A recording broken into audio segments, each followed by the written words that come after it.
ഇവിടെ എന്തോ പ്രശ്നമുണ്ട്.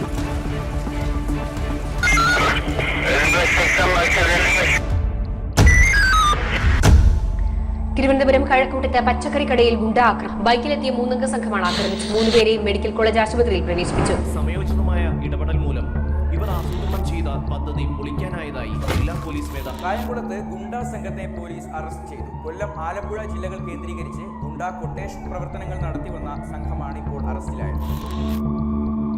ഈസ്റ്റർ ദിനം ചോരയിൽ ചുവന്ന ശ്രീലങ്ക. മലയാളി വനിതയടക്കം 207 മരണം.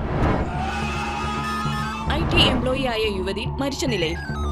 അമിതമായ ഡ്രഗ്സിന്റെ ഉപയോഗമാണ് മരണകാരണമെന്ന് ഫോറൻസിക് റിപ്പോർട്ട്.